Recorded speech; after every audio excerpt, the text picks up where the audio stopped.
स्मरण होय सकळ विद्यांच्या अधिकरण तेची बंधू श्री चरण श्री गुरूंचे ते नमस्कारुणी आता मस्तक हे पायावरी या वारकरी संताच्या काय माझी वाणी मानेल संतांशी रंजवसकाशी आपुलिया विढाला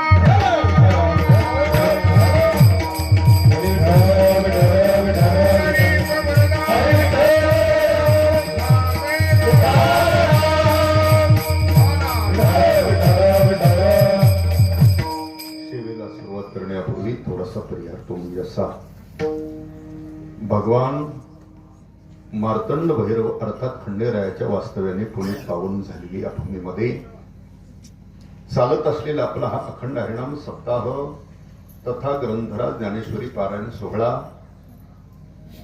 गेली 34 वर्षापासून चालत असलेला आपला हा परंपरेचा अखंड हरिनाम सप्ताह उपस्थित असलेले सर्व भाविक माता भगिनी तरुण मंडळी ग्रामस्थ भजनी मंडळी पंचक्रोशीतून येणारी वारकरी संप्रदाय नितांत श्रद्धा प्रेम असलेली आपण सुज्ञ जाणती मंडळी सर्वांच्या उपस्थितीत सहकार्याने संपन्न होत असलेला थोरा मोठ्यांच्या कृपाशीर्वादाने चालत असलेला त्याचप्रमाणे या नाम सप्तामध्ये उपस्थित असलेली महाराज मंडळी मृदंगाचार्य ऋषिकेश महाराज गायनाचार्य ऋषिकेश महाराज नवले आहे सुदर्शन महाराज भोसले आहे सर्व ही शिंदे महाराजांची विद्यार्थी मंडळी आहे इथे व्यासपीठ चालक संपत महाराज त्यांची उपस्थिती आहे आधी करून सर्व महाराज मंडळी ते सगळ्यांची नावं मला कळितलेच आहेत गावातली ठीक आहे गावातली परिसरातली मंडळी सर्वांच्या उपस्थितीत संपन्न होणारा आपला प्रतिवर्षाप्रमाणचा नामयज्ञ त्याच नामयज्ञातली आजची ही 4थ्या क्रमांकाची सेवा आपणा सर्वांच्या वतीने ती निलेश भाऊने माझ्यापर्यंत दिलेली सेवा आहे जास्त प्रस्तावना सांगून वेळ घेत नाही आहे त्या वेळेमध्ये आपण आहे त्या अभंगाचा काही चरणाचा होईल तिथपर्यंत विचार करण्याचा प्रयत्न करू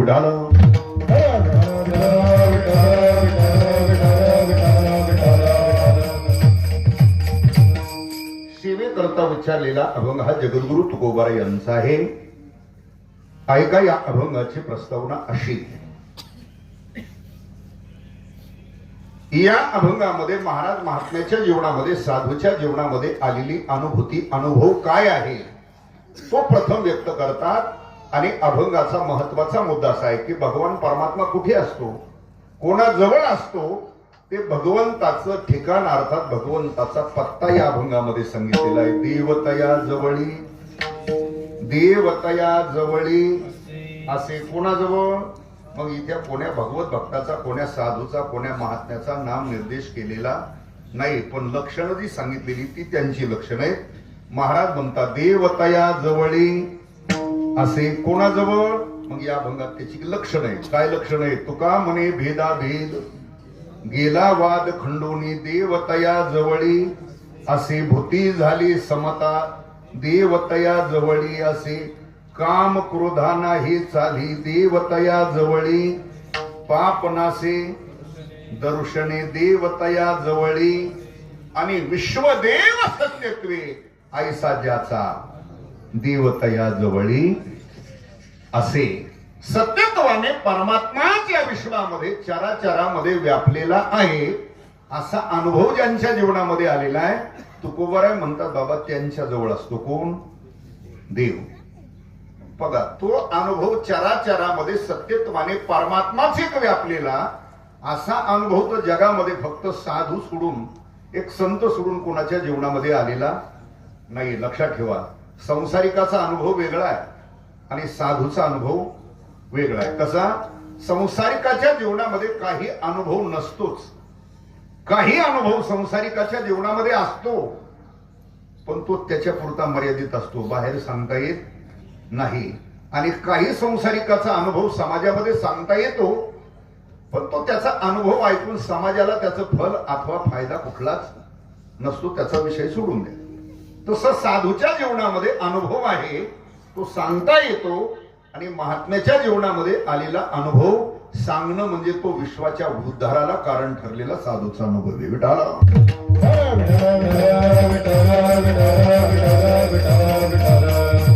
अनुभव आहे. विश्वदेव सत्यत्वे हा त्यांचा अनुभव आहे. फक्त जगामध्ये एक संत महात्मे सोडता हा अनुभव कोणाच्या जीवनात आलेला नाही. लक्षात ठेवा. जगाचा विचार केला तर अनेक प्रकारचा जनसमुदाय, त्याच्यात महाराज म्हणतात प्रकाराचे 3 तुका म्हणे केले, म्हणजे 3 प्रकारचा जनसमुदाय जगामध्ये. काही सत्वगुणी माणसे, काही रजोगुणी माणसे आणि काही तमोगुणी माणसे. त्यापैकी विश्वदेव सत्यत्वे हा अनुभव कोणाचा आहे? बघा, सत्वगुणी जरी मनुष्य असेल, पण विश्वदेव सत्यत्वे हा अनुभव त्याच्याही जीवनात आलेला असेल असं नाही. का? वर्ग पडतात समाजामध्ये 4. किती वर्ग पडतात? पहिला वर्ग की ज्याला देव, धर्म, शास्त्र, पुराण, कथा, कीर्तन, मंदिर, सप्ताह, दिंडी हे काहीच मान्य. हा एक वर्ग आहे समाजामध्ये. काही इकडे नाही.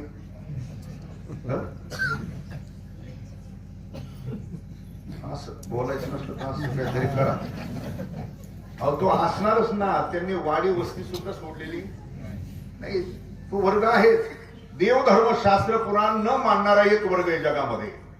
दुसरा वर्ग आहे तो देव, धर्म, शास्त्र, पुराण सगळं मानतो, पण त्याच्याबद्दल ज्ञान नाही. तो अनुमान प्रमाणाने मानणारा आहे. तिसरा आहे तो त्याने अनेक ग्रंथाचं अध्ययन अध्यापन करून, थोडा मोठ्याकडे राहून, श्रवण करून, बघा, शास्त्र, पुराण, वेद, संत वाङ्मयाचा अभ्यास करून देवाबद्दल, धर्माबद्दल रोज समाजामध्ये सांगतो. परमात्मा असा आहे, परमात्मा तसा आहे, माझ्यातही ब्रह्म आहे, जगातही ब्रह्म आहे असं सांगतोय, पण अनुभूती नाही. आणि चौथा वर्ग एक आहे तो त्याच्याही पुढे की ज्याने शास्त्राचा, पुराणाचा, वेदाचा, संत वाङ्मयाचा अभ्यास केला आणि अभ्यास करून तेवढ्यावर त्यांचं जीवन थांबलं नाही. मग स्वतः त्यांनी देव होऊन विश्वामध्ये देव पाहिला. हा एक चौथा वर्ग आहे. एवढा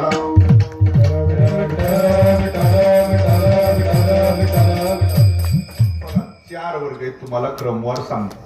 पहिला वर्ग आहे ज्याला देव, धर्म, शास्त्र, पुराण काही मान्य नाही. का मानत नाही तो? त्याचं कारण सांगतो.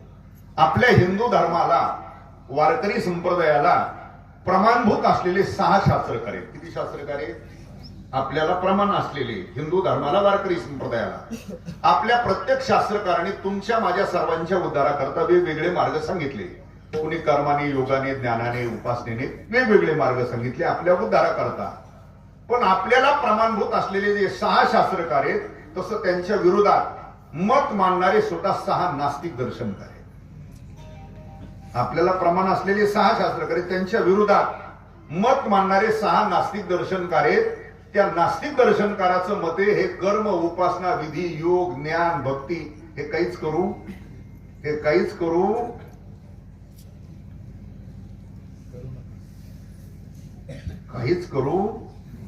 नका असं त्यांचं मत आहे. मग तुम्हाला मनुष्य देह प्राप्त झालाय ना, हे शरीर मिळालंय ना, खाऊन पिऊन मजा मारून निघून जा तरी तुमचा उद्धार होईल असं नास्तिक दर्शनकाराचं मत आहे.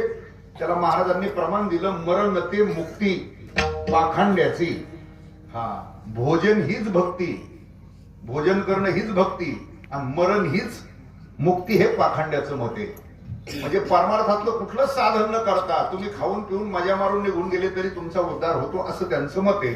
पण तसा उद्धार वगैरे होत नाही. किंवा दुसरं त्यांचं मत असं आहे, 21 वेळा मनुष्य जन्माला आला. किती वेळा? आणि 21 वेळा तरी त्याला मोक्ष प्राप्त होतो असं नास्तिकवाद्याचं मत आहे. पण तसा परमार्थाची साधना न करता कधी जीव मुक्त होत नाही. पण हे त्यांचं मत आहे ना. आणि आज जो समाजामध्ये देव धर्म शास्त्र पुराण न मानणारा वर्ग आहे हा त्यांच्या मताचा आहे. कोणाच्या? बोलत राहा ना. बोलल्यावर बरं राहतं. बोलून चालून आपलं बरं असावा. हा, हे न मानणारा वर्ग कोणाच्या मताचा आहे? नास्तिकवाद्याच्या मताचा असल्यामुळे तुम्ही त्याला देवाबद्दल धर्माबद्दल किती समजून सांगा तो मानतच. उलट तो म्हणतो महाराज जर तुमचा देव असता, आपला सुद्धा म्हणत नाही. उलट तो म्हणतो जर तुमचा देव असता तर एखाद्या दिवशी कुठं भेटला दिसला. जे अर्थी आतापर्यंत देव भेटलाही नाही, देव दिसलाही नाही, त्या अर्थी जगात देवच का बरं? हे सुद्धा मत त्यांचंच आहे. कोणाचं? नास्तिकवाद्याचं. काय मत आहे? चक्षुर वै सत्यम. जेवढं डोळ्याला दिसतं तेवढं ते जगात खरं मानतात. त्यांच्या दृष्टीने जी वस्तू दृष्टीला दिसत नाही ती वस्तू जगात नाही. मग देव दृष्टीला का दिसत नाही याची शास्त्राने शेकडो कारणं सांगितलेली. पण त्याला एकच विचारावं बाबा, तुम्ही जेवढं दिसतं तेवढं जर नास्तिकवादी खरं मानतात तर जगामध्ये अशाही काही गोष्टी आहेत की त्या दृष्टीला दिसतात पण वस्तुता त्या नसतात. अशाही काही गोष्टी आहेत ना. मग दिसतं तेवढं जर तुम्ही खरं मानता तर मग सांग, मृगजळ डोळ्याला दिसतं की नाही? मृगजळ डोळ्याला दिसतं. त्याच मृगजळाला आपल्या ग्रामीण भागामध्ये काय म्हणतात? दुसरा शब्द इकडे काय म्हणतात? मृगजळाला झळाया म्हणतात. काही भागामध्ये झळा म्हणतात, काही भागामध्ये झळाया म्हणतात. म्हणजेच ते मृगजळ दिसतं का नाही इकडं? बरोबर. त्याच मृगजळाच्या पाण्याकडे पाहून हरणाचा कळप धावतो. कशाला? मग त्या कळपाची ताण भागली का नाही त्या पाण्यावर? हा, मानाने खुणवलं तरी माझ्या लक्षात येते म्हणजे तुम्ही इथंच आहेत बुवा असं. हा, त्या मृगजळाच्या पाण्यावर म्हणजे त्या झळ्या दिसतात त्याच पाण्याकडे पाहून हरणाचा कळप धावतो. कशाला? पाणी पिण्याकरता. मग त्या कळपाची ताण भागली का नाही त्या पाण्यावर? भागत नाही. बरं, त्या पाण्यावर कुणी आतापर्यंत साळी किडी बाग बगीचा अजून काही लावलेली नाही. याचा अर्थ त्या पाण्याला अस्तित्व आहे का? जरा आणखी एक तर ते मृगजळ डोळ्याला दिसतंय, एक तर ते पाऊस काळात नाही. असतं हिवाळ्यात नाही, उन्हाळ्यात असतं. बरं, उन्हाळ्यात सुद्धा दिसतं, ऊसात बसल्यावर दिसत नाही. मग ते कुठं दिसतं? उखेर रानावर, ज्ञानोबराय म्हणतात म्हणजे माळ रानावर, जिरायती पट्ट्यामध्ये दिसतं. ते सुद्धा दिसताना सकाळी दिसत नाही, संध्याकाळी दिसत नाही. आणि दुपारी जे दिसतंय ते सुद्धा वस्तुता नाही, ते भास मात्र आहे. आलं का ध्यानात? म्हणजे ज्ञानोबरायचं मते त्या पाण्यावर अजून कुणी. बरं, ज्ञानोबरायांनी वर्णन करताना सुद्धा जे जास्ती पाण्याचे पीक आहे त्याचाच उल्लेख केलाय, साळी आणि किळी. ज्ञानोबराय म्हणतात त्या पाण्यावर कुणी साळी किळी अजून लावलेली. कोणत्या पाण्यावर? मृगजळाच्या. याचा अर्थ त्या पाण्याला अस्तित्व नाही, ते भास मात्र आहे. मग त्याला एकच विचारावं बाबा, तुम्ही नास्तिकवादी जेवढं दिसतं तेवढं जर खरं मानता मग सांग, मृगजळ डोळ्याला दिसतंय, आहे का पाणी? ते नाही. मग दिसतं तेवढं खरं मानता तुम्ही, मग मृगजळ डोळ्याला दिसतंय, पाणी आहे का? नाही. मग त्याला एकच सांगावं बाबा, तुम्ही देवच जगात नाही म्हणता. ज्या अर्थी चित्र विचित्र चेतन जगत निर्माण झालं आणि जगाचा व्यवहार चालतोय, जगत निर्माण झालं, जगाचा व्यवहार चालतोय म्हणजे निर्माण करणारा कुणीतरी अधिष्ठाने आणि चालवणारा कुणी सूत्रधार असल्याशिवाय जगाचा व्यवहार चालत नाही आणि जगत निर्माणही होत. बघा, शास्त्राचा अबाधित सिद्धांत असा आहे, कुठलंही कार्य घडतंय म्हणजे कुणीतरी त्याला करता आहे. करता असल्याशिवाय कार्य घडत नाही आणि कार्य घडतंय म्हणजे करता आहे. हा शास्त्राचा अबाधित सिद्धांत आहे. कसं?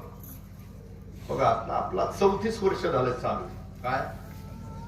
हा, म्हणजे याला कुणीतरी 10 जण पुढे होऊन करणारे आहेत ना. का ऑटोमॅटिक होतो? बरोबर दरवर्षी महाराज बदलून आपापल्या तारखेला येतात. सिस्टीम वाले आपली सिस्टीम आणून पहिल्या दिवशी लावतात, पंक्तीवाले आपापलं नियोजन. असं आहे का?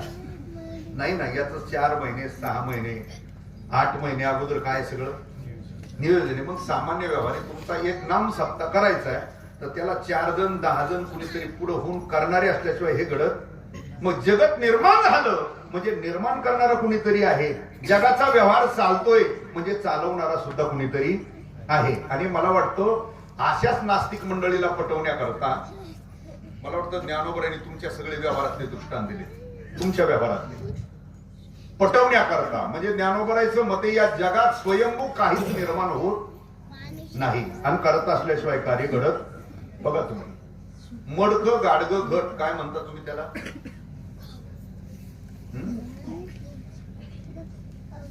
मला ना मग मी कसं लाजल्यासारखं मडकं गाडगं घट काय म्हणत असाल बरं ठीक आहे. कशापासून बनतंय ते हे तर तुम्हाला सर्वांना मान्य आहे. मातीपासून मडकं गाडगं तयार होतो. सकाळी तुम्ही उठली आणि तुमच्या शेतात फिरायला गेले. तुमच्या शेतात माती नाही का? आहे. बरं बनतंय कशापासून? मग तुमच्या शेतात माती. मग मातीपासून जर मडकं गाडगं घट तयार होतो. तुम्ही सकाळी उठले आणि शेतात फिरायला गेले तर तिथं माती आहे. मग त्या मातीपासून ऑटोमॅटिक मडके तयार होऊन पडलेले आहेत का तिथं? नाही. पण बनतंय कशापासून? ज्ञानोबराय म्हणतात न तरी भूमियातून स्वयंभ काय घडिया गाडग्याचे निकोंब ते कुलाल मतीचे गर्भ उमटले की. ज्ञानोबराय म्हणतात ना तरी भूमियातून स्वयंभव काही घडिया गाडग्याचे निकोंब. ज्ञानोबराय म्हणतात नाही बाबा. मग मातीपासून जरी मडकं तयार होत असेल म्हणून तुमच्या शेतात काही ऑटोमॅटिक मडकेचे ढीग लागलेले नाही. त्याला सुद्धा गरज आहे. कोणाची? कुंभाराची गरज आहे. ते कुलालमतीचे गर्भ उमटले की. ज्ञानोबराय म्हणतात तुमचं साधं व्यवहारातलं मडकं गाडगं सुद्धा कुंभाराशिवाय तयार होत. त्यापेक्षा ज्ञानोबराय पुढे जाऊन बोलले न तरी सोने लेणे होणे घडे सोन्याचं लेण्यात रूपांतर होतं. अर्थात सोन्याचे अलंकार तयार होतात. स्वयंभूच निर्माण होतात का नाही ताई? स्वयंभूच निर्माण होतात की नाही? का तुमच्याकडे घेतच नाहीत अलंकार? ज्ञानोबराय म्हणतात सोन्याचा अलंकार सुद्धा स्वयंभू निर्माण होत नाही. त्यालाही गरज आहे. कुणाची? सोनाराची गरज आहे. ज्ञानोबराय म्हणतात सोनाराशिवाय अलंकार तयार होत नाही. त्यापेक्षा माऊली पुढे जाऊन बोले कापसाची फुटी काही कापडाची फुटी काय हे तयार होते. कशापासून? कापसापासून तयार होते. आता तुमच्याकडे लावीत लावते का? म्हणजे घेतलं आमचं बी. पण पहिला कापूस म्हटलं की जास्त मराठवाडा. पश्चिम महाराष्ट्र म्हटलं की तालुक्यात नव्हता पण पश्चिम महाराष्ट्रात जास्त प्रमाण होत. तिकडं आमच्याकडे सगळं कापूस. कारण हलका माल आहे ना. आला व्यवस्थित तर ठीक आहे नाही तर घ्या. हो पण कल्पना करा तुमच्याकडे 2 एकर लावलेला आहे. कुणीतरी अर्जंट पाहुणे आले तुमच्याकडे. कधी न आलेले थांबायला तयार नाही. त्यांना तर कपडे घेतले पाहिजे पण कुठं टाकळी सारख्या गावी जायला जवळ साधन काही नाही आणि जवळ पैसे नाही. काय करावं? ते इकडे मंदिराकडे आलं इकडे तिकडे खाली जा वर जा धावपळ करू लागलं. 4 जण भेटले. अरे काय धावपळ झाली? अरे म्हटलं पाहुणे आले कधी ना आलेले थांबायला तयार नाही. त्यांना तर कपडे घेतले पाहिजे पण माझ्याकडे पैसे नाही आणि मार्केटमध्ये जायला साधन नाही. अरे म्हटले वेड्या कशाला धावपळ करतो? तुझ्याकडे 2 एकर लावलेला. बरं हे भेटतंय कशापासून? तयार कशापासून होतंय? कापसापासून तयार होते. पण जर कापसात गेलो तर 1-2 साड्या 1-2 धोतर 1-2 उपरणे भेटतील काय त्याच्यातून? पण बनतंय कशापासून? ज्ञानोबराय तेच म्हणतात कापसापासूनच वस्त्र अर्थात तंतू तयार होतो पण विणणाराशिवाय ते तयार होत. आता हे सगळे तुमच्या व्यवहारात ज्ञानोबरायाने दृष्टांत दिले. ऐका. कुंभाराशिवाय घट तयार होत नाही. सोनाराशिवाय अलंकार तयार होत नाही. विणणाराशिवाय वस्त्र तयार होत नाही. चित्रकाराशिवाय चित्र तयार होत नाही.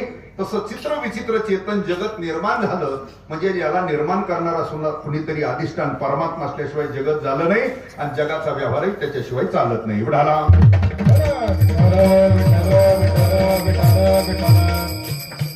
सांगतोय मी. हे कोणाकरता सांगतोय? ज्याला हे चाललेलं काहीच मान्य त्याच्यासाठी सांगतो नास्तिका करता. चला, दुसरा वर्ग आहे तो देव धर्म शास्त्र पुराण मानतो पण त्याच्याबद्दल ज्ञान नाही. पण मानतो कसा? अनुमान प्रमाणाने. कसा की ही मंडळी गेली 34 वर्षापासून नामसप्ताह करतात, आळंदी पंढरीची वारी करतात, ज्ञानेश्वरी गाथा वाचतात, पूजापाठ करतात, नित्यनेम करतात, ज्ञानेश्वरी गाथा वाचतायत, दान धर्म करतायत, अन्नदान करतायत. म्हणजे परमार्थातलं ही मंडळी कुठलं ना कुठलं तरी कर्म करत राहतात. त्या अर्थी देव आहे. त्याला माहित नाही देव कसला आहे, कुठे काय करतो, पण ही मंडळी परमार्थ करतात म्हणजे देव. याला अनुमान प्रमाण म्हणतात. आता पहिला कसा देवाला मानत नाही त्यापेक्षा हा अनुमान प्रमाणाने मानतोय, म्हणजे आपल्यात म्हणतात ना दगडापेक्षा तसा. बरा, चला, तिसरा त्याच्याही पेक्षा पुढं, ज्याने शास्त्राचा, पुराणाचा, वेदाचा, संत वाङ्मयाचा अभ्यास केला आणि अभ्यास करून 7 ते 9 किंवा 9 ते 11 लोकाला देवाबद्दल, धर्माबद्दल सांगतो. परमात्मा असा आहे, परमात्मा तसा आहे, माझ्यातही ब्रह्म आहे, जगातही ब्रह्म आहे, असं 7 ते 9 किंवा 9 ते 11 जशी वेळ असेल तसं लोकाला सांगतो. अनुभूती नाही सांगणारा कोणी असो, विद्वान असो नाही तर त्याचा बाप असो, पदव्या मिळवलेला असो नाही तर पदव्या लावून घेतलेला असो, आहे का? अनुभूती नाही कोणाला. मग तुम्ही म्हणणार हो महाराज ते फार विद्वान आहेत, फार ज्ञानी आहेत, असू दे. तो देवाबद्दल, धर्माबद्दल सांगतोय. अनेक ग्रंथाचा अध्ययन करून, थोरा मोठ्याकडे राहून श्रवण करून तो देवाबद्दल, धर्माबद्दल सांगतोय. तो शब्द ज्ञानाने सांगतोय. कशाने सांगतोय? तो शब्द ज्ञानाने सांगतोय. अनुभूती. चला पुढे, चौथा वर्ग आहे ज्यांनी शास्त्राचा, पुराणाचा, वेदाचा, संत वाङ्मयाचा अभ्यास केला आणि अभ्यास करून नुसतं देवाबद्दल, धर्माबद्दल सांगत सुटला नाही. मग अगोदर त्यांनी स्वतः देवत्व ही स्थिती प्राप्त करून घेतली. कोणती स्थिती? देवत्व ही स्थिती प्राप्त करून घेतली. आणि त्या स्थितीला, अवस्थेला, बोधाला ज्यांचं जीवन प्राप्त झालेलं आहे त्यांना जर आपण विचारलं तुम्ही कोण आहात, तर ते सांगतात मी कोण आहे. मी वासुदेव तत्त्व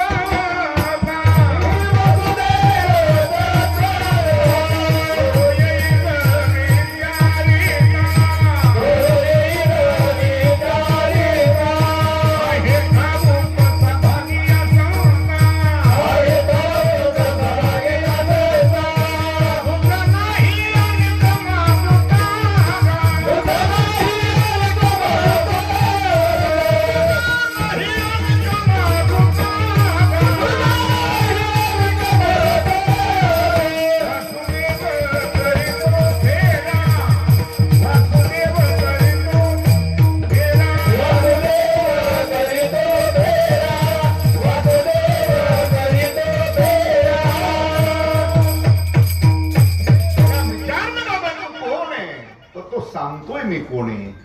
मी वासुदेव तत्वता, मीच वासुदेव स्वरूप आहे. या बोधाला, या अवस्थेला ज्यांचं जीवन प्राप्त झालेलं आहे, मग त्यांनी जगात कुठेही पाहिलं, कोणाकडेही पाहिलं आणि कोणातही पाहिलं तर त्यांना परमात्म्याशिवाय वेगळं काही दिसत. पण कधी मी वासुदेव तत्वता या बोधाला जीवन प्राप्त झाल्याच्या नंतर जगात कुठेही पाहिलं, कोणाकडे पाहिलं, कोणातही पाहिलं, त्यांना परमात्म्याशिवाय वेगळं काही दिसत नाही. जे जे भेटे भूत ते मानिजे भगवंत, किंवा सर्वाभूती पाहे एक वासुदेव. पशु, प्राणी, कृमी, कीटक, झाड, दगड या प्रत्येकात पाहताना ते परमात्मा स्वरूपच पाहतात. बघा कशात? पशु, प्राणी, कृमी, कीटक, झाड, दगड प्रत्येकात पाहताना ते वेगळं काही पाहत. विश्वदेव सत्यत्वाने परमात्माच्या विश्वामध्ये, चराचरामध्ये व्यापलेला आहे. विश्वदेव सत्यत्वे. आणि बघा रोज आपण कथा कीर्तनामध्ये प्रत्येक महात्म्याचं, भगवत भक्ताचं चरित्र ऐकतो. बघा प्रत्येक भगवत भक्ताचा, साधूचा अनुभव तोच आहे, वेगळा नाही. प्रल्हादाचा अनुभव तोच, गोपिकांचा अनुभव तोच, निवृत्तीनाथाचा अनुभव तोच, सावता महाराजाचा अनुभव, तुकोबारायचा अनुभव, ज्ञानोबारायचा अनुभव तोच, नाथांचा अनुभव तोच, नामदेवरायचा अनुभव वेगळा नाही. तुम्हाला थोडक्यात एक मुद्दा म्हणून सांगून जातो.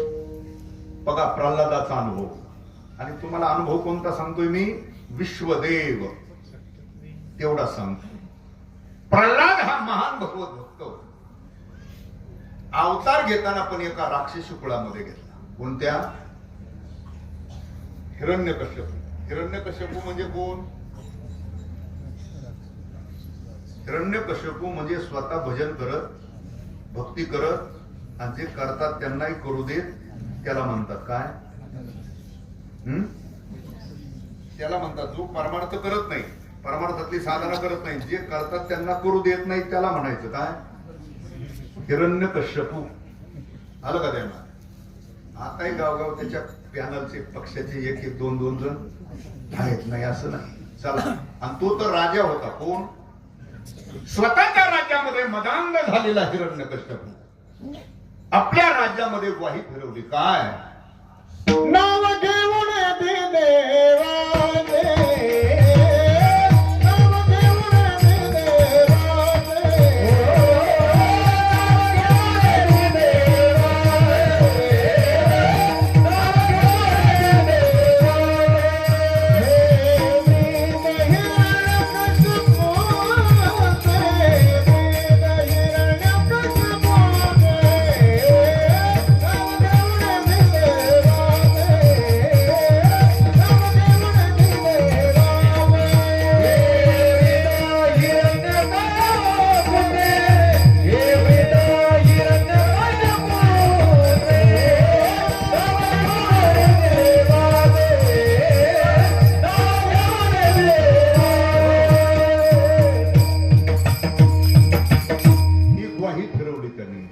नाम घेऊन दे देवाचे, हे प्रिय हिरण्यकश्यपूचे. राज्यात कुणी भजन भक्ती करायची नाही. जर कुणी भजन भक्ती केली तर त्याला फाशीची कोण करील? आपली तर काही नेम आहे का? विठ्ठल विठ्ठल म्हणताना टाळी वाजली, विठ्ठल विठ्ठल म्हटलं, कुंडलिका गजर केला तर त्याला असं तर काही दवाडी तरी आपण वाजली म्हणत. आणि असा जर दंडक असता तर मंदिराकडे कुणी आलं, पण त्यावेळेचा दंडक होता नाम घेऊन येणे देवाचे, हे ब्रीद हिरण्यकश्यपूचे. जर कोणी भजन भक्ती केली तर फाशीची शिक्षा. अहो सगळं बंद झालं ना, कोण करील त्याच्यावरून? बघा सगळं बंद झालं. कथा कीर्तन भजन पूजन पूजापाठ सगळं बंद झालं. पण तो भगवान आहे चतुरातू, असा भगवान आहे ज्याने हे सगळं बंद केलं होतं. पण भगवान परमात्मा एवढा चालक आहे, ज्याने हे सगळं बंद केलं. भगवंताने विचार केला जिथून बंद झालेलं आहे तिथूनच सुरुवात झाली. हा नेम असाच आहे, बिघडलंय तिथंच दुरुस्त केलं पाहिजे, आणि हरवलंय तिथं शोधलं, हा नेम आहे. तसं ज्याने सगळं बंद केलंय तिथूनच सुरुवात झाली. मग ज्याने हिरण्यकश्यपूने हे सगळं बंद केलं, भगवंतानी त्याच्याच पोटी पुत्र संतती अशी जन्माला घातली. तो भक्त प्रल्हाद त्याच्याच पोटी बघा. आणि त्या प्रल्हादाचा गर्भ कयादू मातेच्या उदरात असतानाच नारदाचे कडून त्याला उपदेश केला. कुठं असताना उपदेश केलाय? गर्भात असताना. आपणही आपल्या पोरांना उपदेश करतो, पण कधी 10वीचे 4 विषय गेल्याच्या तर आपण तरी कुठं बहाणा वाचतो. पण त्याला उपदेश केलाय कुठं? गर्भामध्ये. रोज प्रमाण म्हणतोय आपण, सत्वर उच्चार प्रल्हादी ऐका. प्रल्हादाला नारदाचे कडून गर्भात असताना उपदेश केला. त्याचा परिणाम त्या प्रल्हादाने आईच्या उदरातून नारदाचं कीर्तन ऐकलं. कुठून ऐकलंय? मंडपात बसून बवताली बघता बघता जांभळ्या देता देता ऐकलेलं नाही. कुठून ऐकलंय? आईच्या उदरात ऐकलंय. ही कादंबरीतली कथा नाही लावली. एक राजा होता आणि एक प्रधान होता. भागवतामध्ये नाथ महाराजांनी त्याचं वर्णन केलंय. ऐकता नारदाची गोठी, जेने मज गर्भी घातली मिठी, जो जन्मला कया धुते पोटी, भक्त जगदेठी प्रल्हाद. असं नाथ महाराज भागवतामध्ये वर्णन करतात. मग मला सांगा, ज्याने आईच्या उदरातून नारदाचं कीर्तन ऐकलं होतं ते बाहेर आल्यावर काय करीत असत? ज्यांनी आईच्या उदरातून नारदाचं कीर्तन ऐकलं होतं ते बाहेर आल्यावर काय करत असत? पुढी खाऊन वर फिकीत असत का गल्ली बोळाने रस्त्याने चालताना शिट्या वाजीत असं कधी नाही नाही नाही नाही. हो जन्माला आल्याबरोबर तो भजन करू लागला. ओ नारायण जय नारायण ओ नारायण जय नारायण ओ नारायण जय नारायण ओ नारायण जय नारायण ओ नारायण जय नारायण ओ नारायण जय नारायण ओ नारायण जय नारायण ओ नारायण जय नारायण. जन्माला आल्याबरोबर भजन करू लागला आणि नाम घेऊन येते देवाचे. हे ब्रीद हिरण्यकश्यपूचे आता कायदा तर मोडला कुणी? स्वतःच्याच. पण तरी त्याने कायद्यात बदल केला नाही. ऐका, आता जर कोणी एखाद्या पुढाऱ्याने मंत्र्याने जर एखादा काढला काय आणि त्याच्या विरोधात त्याच पोरग गेलं तर काय करील बरं ते? ती अवलाद कायदा तिकून नाही आला बस. हा पण त्या जन्ममध्ये टाकणार होतच ना बदल.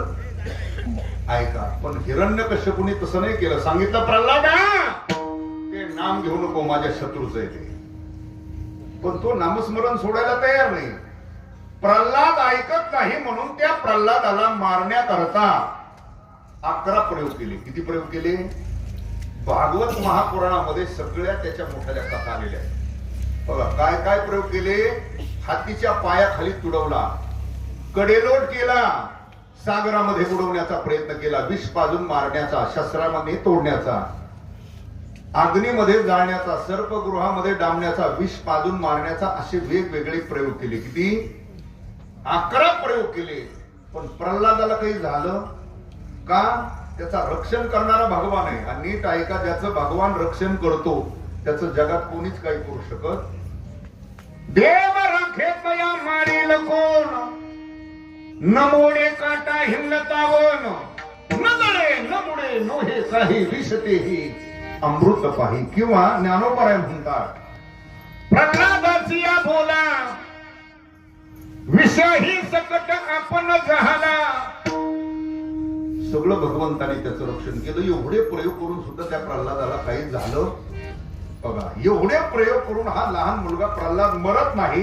म्हणून त्या प्रल्हादाच्या समोर हतबल झालेला हिरण्यकश्यपू जवळ आला आणि विचारू लागला, प्रल्हादा, आणि एवढे प्रयोग करून तू मरत नाही, तू ज्याच्या सत्तेवर जिवंत राहिला तो तुझा देव आहे तरी कुठे? आणि त्यावेळेला त्यांनी हात जोडले, सांगितलं, पिताश्री, मी ज्याच्या सत्तेवर जिवंत आहे, तुम्ही सुद्धा ज्याच्या सत्तेवर जिवंत आहात, तो माझा भगवान नाही कुठे? काय विचारात सांगतोय तो नाही कुठे? त्यावेळेच प्रल्हादाचं उत्तर आहे, तो नाही ऐसा ठाम उरला से कमोन, सर्वत्र संपूर्ण गगन जैसे. जसं आकाश सर्वत्र आहे, संपूर्ण आहे, तसं तो परमात्मा सुद्धा सर्वत्र आहे, संपूर्ण आहे. हे कुणी उत्तर दिलं? प्रल्हादाने. कोणाला? किंवा दुसरं प्रमाणे, हिरण्य काष्टी भाषणी सकळी आहे, वनमाळी देते देते आहे, वनमाळी देते देते. हिरण्य काष्टी भाषणी सकळी, वनमाळी देते देते आहे, वनमाळी देते देते. हे उत्तर दिलंय. प्रल्हाद म्हणतो तो नाही कुठे परमात्मा. येरो मने काष्टी पाशानी सकळी वनमाळी जेथे, तो काष्टा ते पाषाणा ते वनमाळी जिथे पाहिला तिथे तोच जर आहे, असं प्रल्हादाचं मत आहे. मग तो नाही कुठे प्रल्हादाच्या दृष्टीने? विश्वदेव हा प्रल्हादाचा अनुभव आहे. चला गोपिकांचा अनुभव. आता हरी किंवा कहा पगडारू देखे तो सब मोहिने. म्हणजे गोपिका म्हणतात की चराचरामध्ये तोच व्यापलेला आहे की पाय ठेवायला सुद्धा त्याच्या विना रिकामी जागा नाही. कहा पगडारू, कुठे पाय ठेवू? कहा पगडारू देखे अंधेरा, देखे तो सबोहिनी घेरा, चराचरामध्ये तोच भरलेला आहे. हा गोपिकांचा अनुभव आहे. विश्वदेव निवृत्तीनाथाचा अनुभव. बाहेरो भीतरी बिंबी बिंबला एक सूत्री. निवृत्तीनाथ महाराज म्हणतात बाहेरही तोच आहे, आतही तोच आहे. बिंबी बिंबला एक सूत्री विश्वदेव. निवृत्तीनाथाचा अनुभव आहे. चला पुढे तुकोबरायचा अनुभव. वृक्षवल्ली. चला सावता महाराजाचा अनुभव. कांदा मुळा भाजी, कांदा मुळा भाजी, अवघी मिठाई माझी, अवघी विठाई माझी. लसूण मिरची कोथिंबिरी, अवघा झाला माझा हरी. म्हणजे सावता महाराजाला मळ्यात गेल्यानंतर कांदा मुळा भाजी लसूण मिरची कोथिंबिरी या सगळ्यात कोण दिसायचा? हरी जर दिसत होता सावता महाराजाला, प्रत्येक भाजीपाल्यातही हरी दिसत होता, तर मग सावता महाराजाच्या दृष्टीने नव्हता कुठं. विश्वदेव. चला पुढं. ज्ञानोबरायला सर्वत्र भगवत दर्शन झालं. याच्यापेक्षा सांगू, ज्ञानोबरायला रेड्यात सुद्धा दिसला. कोण? ज्ञानदेव म्हणे तोही माझा आत्मा. चला पुढं. आमच्या शांती ब्रह्म एकनाथ महाराजाला दिसला. कशात? गाढवात दिसला. कोण? देव.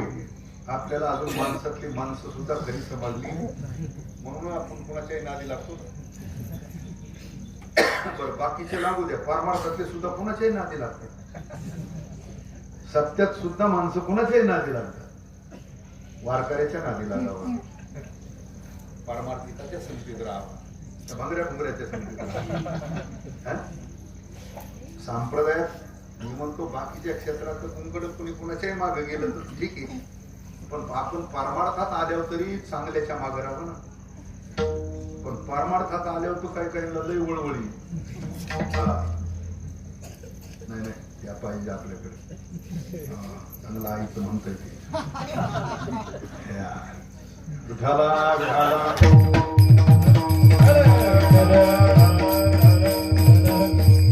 आई बाप कविता मित्र गारवा वनवा हे सगळं भंडारपणा चालला नाही संप्रदायात सगळं.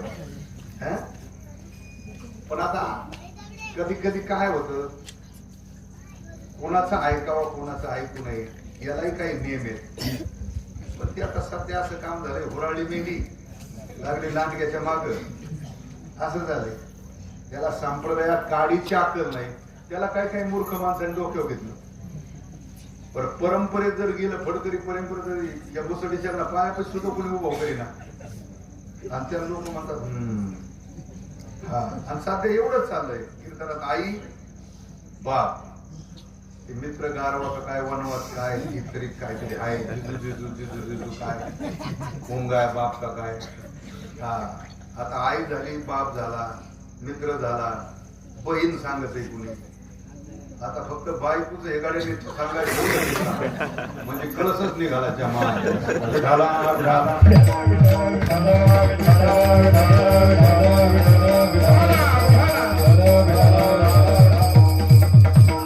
बाप सांगायची म्हटलं तर प्रमाण नाही पाठ, ओवी पाठ नाही, श्लोक पाठ.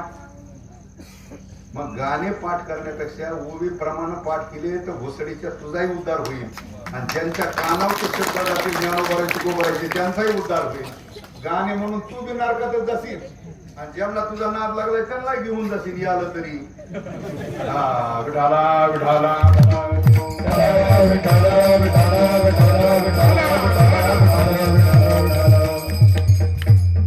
आपला काय चालला होता विषय?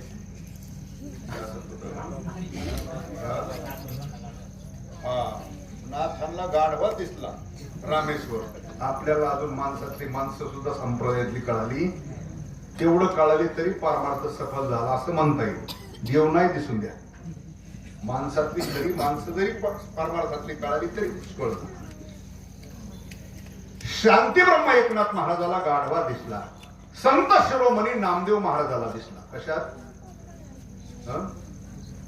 कुत्र्यात दिसला. तुमच्या सांगण्यात थोडा लेट झाला, आणि नामदेव राहिला सुद्धा दिसताना थोडासा लेटच दिसला.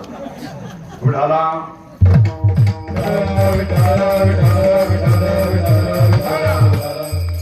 म्हटलं त्याचं कारण असे, तसं नामदेवरायच्या जीवनामध्ये भक्ती एवढी होती की नामदेवरायच्या भक्तीची ख्याती जगभर पसरलेली होती. काय ख्याती होती नामदेवरायच्या भक्तीची? की ज्यांच्या कीर्तनामध्ये अखिल कोट ब्रह्मांड नायक भगवान पंढरीश परमात्मा जांभळले. नामदेव कीर्तन करी पुढे देवनाचे पांडुरंग. ही नामदेवरायची भक्ती की ज्यांच्या कीर्तनात प्रत्यक्ष कोण नाचायचा? देव नाचत होता. ही नामदेवरायची भक्ती होती. आणि हीच नामदेवरायच्या भक्तीची ख्याती जगभर पसरलेली. तीच ख्याती आळंदी क्षेत्रामध्ये निवृत्तीनाथ ज्ञानेश्वर महाराज, सोपान काका, मुक्ताबाई यांनी ती कीर्ती ऐकली, पण व्यक्ती पाहिली. हा, कीर्ती ऐकली की कोण पंढरपुरामध्ये पांडुरंगाचे लढीवाळ भक्त आहेत की ज्यांच्या कीर्तनात देव नाचतो म्हणताय, अशी कीर्ती ऐकली, व्यक्ती पाहिलेली. आणि प्रथम ज्या वेळेला पंढरपूरला निवृत्तीनाथ ज्ञानेश्वर महाराज, सोपान काका, मुक्ताबाई हे सगळे गेले, तो वाळवंटामध्ये कीर्तन चालू होतं आणि त्या कीर्तनात नाचत होता कोण? देव. अनुमान प्रमाण लावलं, ज्या अर्थी या कीर्तनात देव नाचतोय त्या अर्थी हेच ते कीर्तनकार असले. बसून कीर्तन ऐकलं. कीर्तन आटोपल्यानंतर पहिलं निवृत्तीनाथांनी जाऊन घेतलं नामदेवरायचं. पाठोपाठ ज्ञानोबरांनी जाऊन दर्शन घेतलं. नंतर सोपान काकांनी दर्शन घेतलं. मुक्ताबाई जरा मागो. पण मुक्ताबाईंनी विचार केला, जे निवृत्तीनाथ कधी वृत्तीवर नसतात ते निवृत्ती, ज्यांच्या चरणावर नतमस्तक झाले, ज्ञानोबरासारखे योगी, नैष्ठिक, ब्रह्मचारी, ज्ञानी, सोपान काका सारखे ज्यांच्या चरणावर नतमस्तक झाले, पण नामदेवराय काही कोणाच्या पायाला वाकले, त्या अर्थी नामदेव महाराजाला सुद्धा अहंकार, गगू, अभिमान दिसतोय. मुक्ताबाईंनी दर्शन घेतलं, लांबूनच जाहीर केला.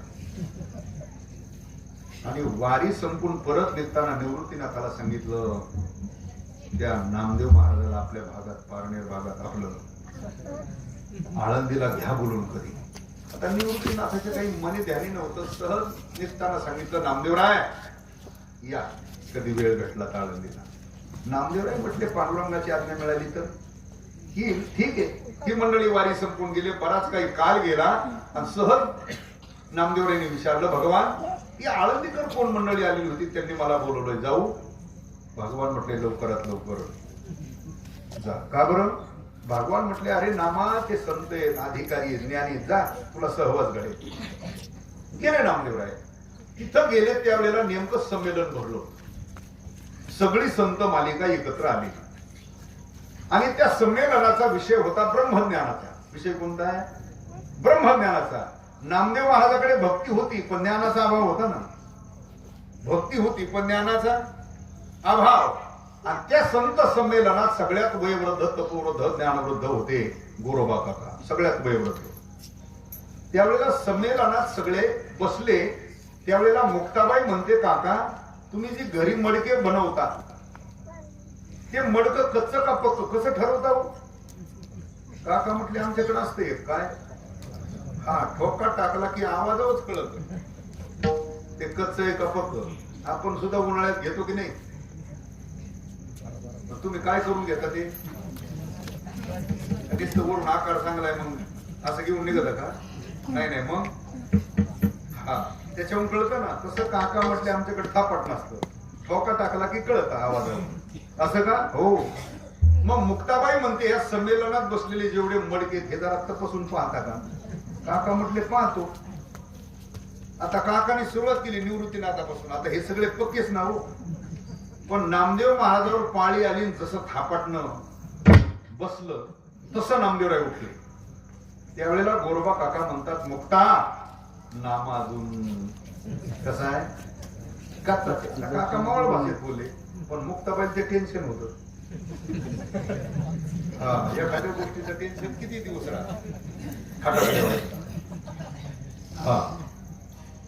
मुक्ताबाई म्हणते, एवढ्या दिवस जगला, एवढी ज्याला देवाची जवळी, पण नामे अजून कसा राहिला? कच्चा राहिला. आता एवढ्या मोठ्या समाजात कसं मुक्ताबाई बोलले होते, नामदेवरायला थोडस खटकलं. तरी गोरोबा काका म्हणतात, बाई मुक्ता नको राहू त्याची, जरी कच्चा असला तर आपण त्याला भाजून घेऊ. काका काय म्हटले, कच्चा असला तर भाजून घेऊ. पण हे नामदेवरायच्या भाषा लक्षात आली. नामदेवरायने विचार केला, कच्चा आहे भाजून घ्यायचं म्हणजे हा काका पहिलंच कोण आहे? भाजून घ्यायचं म्हणजे काय, आव्या टाकतोय काय? त्यापेक्षा यांच्यात न थांबलेलंच जे नामदेवराय तिथून निघाले ते पंढरपुरापर्यंत मध्ये मुक्काम नाही केला, डायरेक्ट पंढरपुरापर्यंत गेल्यानंतर भगवंताने विचारलं नामा आला? त्यावेळेला नामदेव महाराज म्हणतात वाचून आलो. का बरं? अहो भगवान तुम्ही तर म्हटले ते संत आहेत, अधिकारी आहेत, ज्ञानी, ते का संत आहेत?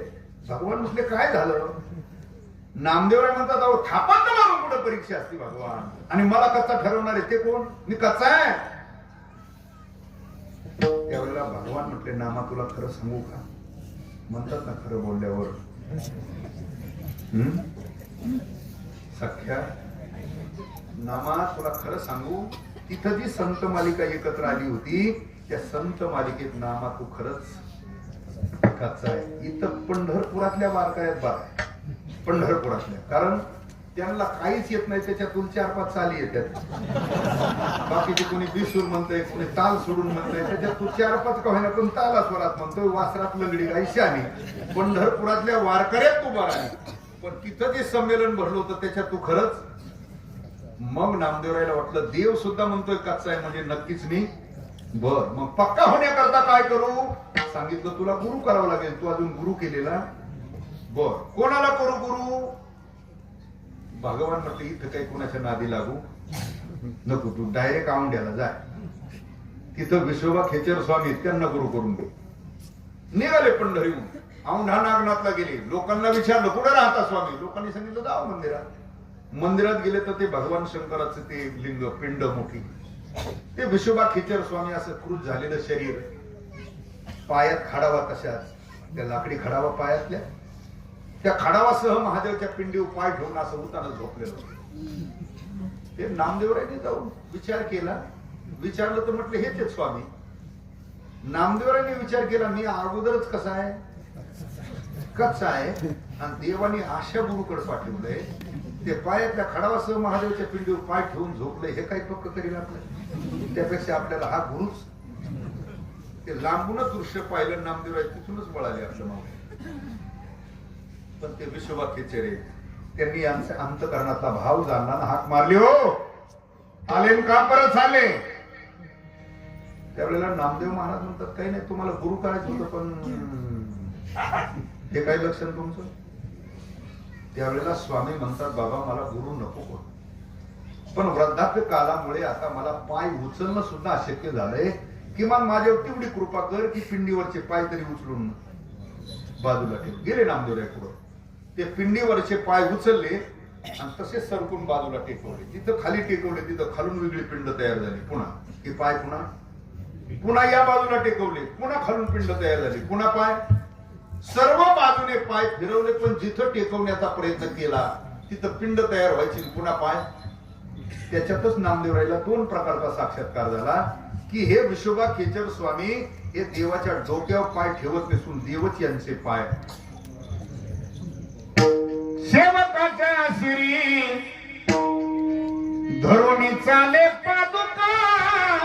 एक आणि दुसरं कारण नामदेवराय तोपर्यंत एका मूर्तीपुरतं एका पिंडीपुरतच ब्रह्मतत्व पाहत होते, म्हणजे परमात्मा एका पिंडीपुरता किंवा एका मूर्तीपुरताच आहे असं मर्यादित पाहत होते.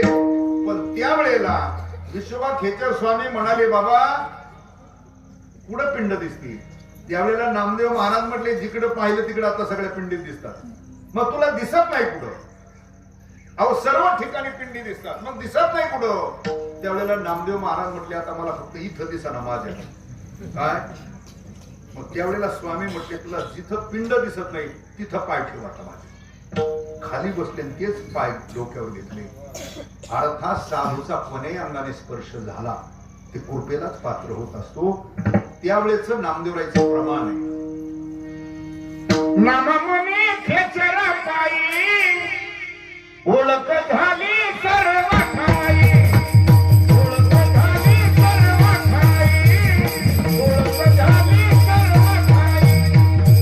नाव झाले खेचराबाई,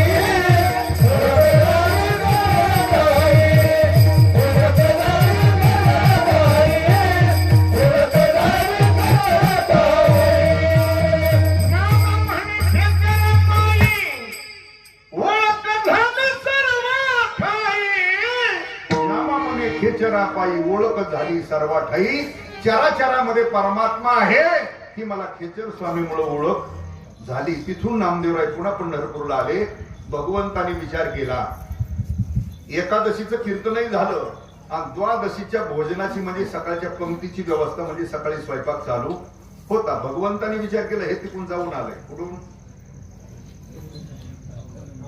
म्हणा ना नामदेव यांच्यात काही बदल झाला का, जैसे ते चौकशी केली. मग सकाळी सकाळी भगवान वाळवंटात आले, पण भगवंताने वेश पालटला, कुत्र्याचं रूप धारण केलं आणि जो झालेला स्वयंपाक होता तिथं गेले भगवान कुत्र्याच्या वेशात. झालेल्या स्वयंपाकातल्या 4-2 पोळ्या हा पळत नामदेवरायांनी पाहिलं की चुकून कुत्रा आलंय, झालेल्या स्वयंपाकातल्या 4-2 पोळ्या उचलून पळालं आणि ते पाहिल्यानंतर नामदेवरायांनी तिथलीच एक काठी काढली. बरोबर हा काठी नाही घेऊन पळाले. आपल्या टोपल्याची जर नेली कुत्र्याने तर कुत्र्याच्या मागं काठी घेऊन पळणारी आपण गडी. नामदेवराय काठी घेऊन नाही पळाले, काय घेऊन पळाले? बरोबर.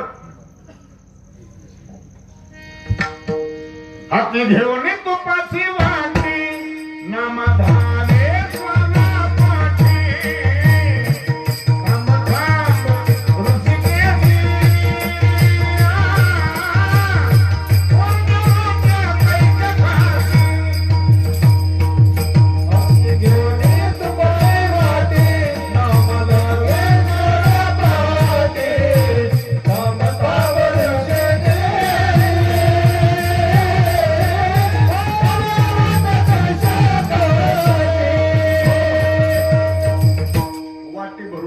हाती घेऊन तुपाची वाटी नामधारे श्वाना पाठी पळू लागले आणि पळत असताना हाक मारली, भगवान थांब थांब ऋषिकेशी. हा कोरड्या रोट्या कैच्या काशी. भगवान एवढं उत्तरी घ्या. मग भगवंताने विचार केला की मला या रूपात सुद्धा याने ओळखलंय.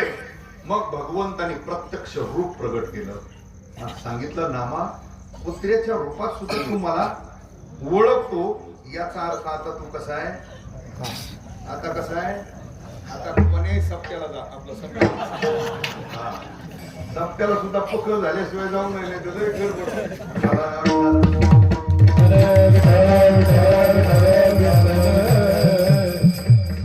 आता नामदेवरायच्या दृष्टीने पुढे नाही, परमात्मा ओळख झाली.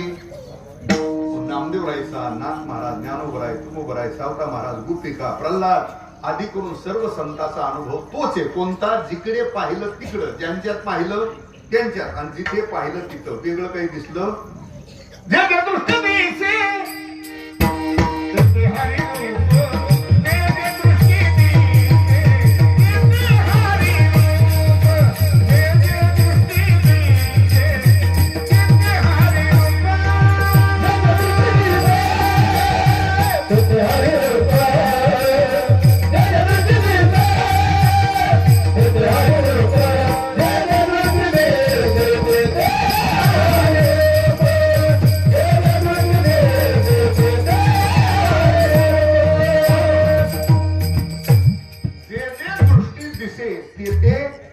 जगात जे दृष्टीला जे दिसतं ते जर सगळं हरिरूपच आहे तर मग नाहीच विश्वदेव. साधूच्या दृष्टीने कुठे नाही. विठ्ठल जळी स्थळी रीता ठाव नाही. आज मी दृष्टीने विठ्ठलची विठ्ठलची विठ्ठलची अथवा विठ्ठल विस्ताराला जमी सप्तही पाताळे भरोनी, विठ्ठल व्यापक त्रिभुवनी, विठ्ठल मनी महागती, व्यापक त्रिभुवनी, विठ्ठल मनी महागती.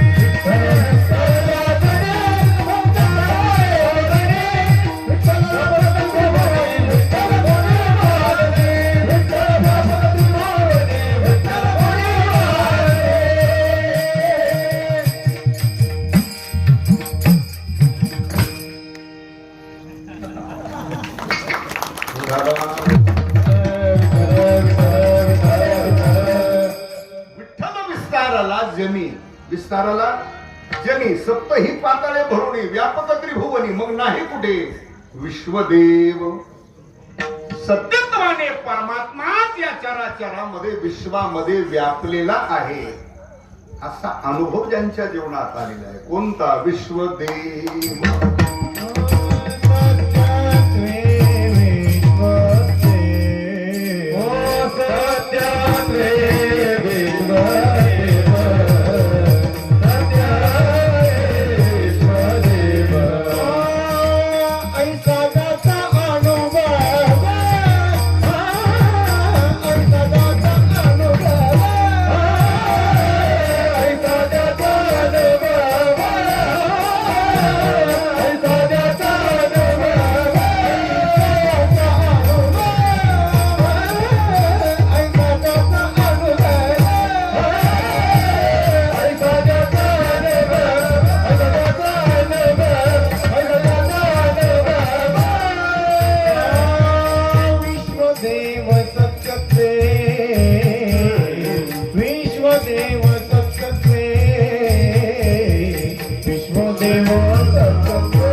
सत्यत्वाने विश्वामध्ये चराचरामध्ये तोच परमात्मा व्यापलेला आहे असा अनुभव अशी अनुभूती असा अनुभव महाराज म्हणतात ज्यांच्या जीवनामध्ये आलेला आहे तुकोबाराय म्हटले बाबा त्यांच्याच जवळ असतो कोण देवता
देवतया जवळी कोणाजवळ त्याचं एक लक्षण सांगितलं तुम्हाला विश्वदेव आईसा ज्याचा देवतया जवळी असे दुसरं लक्षण सांगतो इरवी परमार्थता आपण सगळेच करतोय बरोबर तुम्ही आम्ही सगळेच परमार्थ करतो पण आपण परमार्थ करताना आपला सर्वांचा हेतू एक आहे का सर्वांचा हेतू एक आहे का परमार्थ करताना नाही नाही कोण कशा करता परमार्थ करतं कोण कशा करता करतं हा ज्याचा त्याचा स्वतंत्र भाग आहे आणि आपलं तर काही कीर्तनात सांगायसारखं आपलं परमार्थाचं कीर्तनात सांगायसारखं काही नाही मी सांगतही त्याला सांगण्यासारखंच काही नाही ना आपलं त्याच्यामुळे सांगतही नाही कारण जीवाचं कीर्तनात सांगण्यासारखं काही नसतं आणि जीवाचं सांगण्यासारखं नसताना जीवाचं सांगतो त्याला परमार्थातली समजून घ्यायचं संप्रदायातली काही अक्कल दिसत नाही आहे का आपण एक परमार्थात हेतू आपला सर्वांचा एक नाही आपला विषय सोडून द्या भक्तात प्रकारे किती किती प्रकारे त्या कोणते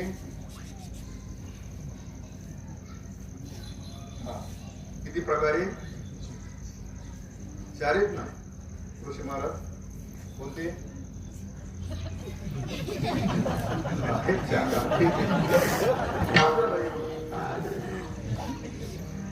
हेच आहे ना नाही नाही हेच कारण आहे चांगल्याचं न ऐकणे आलं का देणार नाही तर 30-30 आणि 40-40 वर्ष सत्याला झाले गोवी पाठ नाही उदाहरण काही विचारलं तर माहिती याचा अर्थ असा निघतो की कायमच चांगल्याच ऐकलं तर ते स्मरणात राहतं किंवा ऐकून कानावर तरी पडलेलं असतं पण सारखं हेच असं नुसतं मोठ्याच लुटीत राहिले तर मकरंद कधी सेवन करायचे असं आहे ना ऐका भक्तात 4 प्रकारे अर्थार्थी जिज्ञासू आणि ज्ञानी राहील लक्षात अर्थार्थी जिज्ञासू आणि हे 4 प्रकारचे भक्त आहेत यांचं पुराणातही वर्णन आहे संत वाङ्मयातही वर्णन आहे पण ज्ञानोबराय म्हटले हे 4 प्रकारचे भक्त खरे पण ज्ञानोबराय म्हटले त्यांचा सुद्धा हेतू सर्वांचा एक नाही बघा काय ज्ञानोबराय वर्णन करतात अर्थद्वारकाचे निव्याजे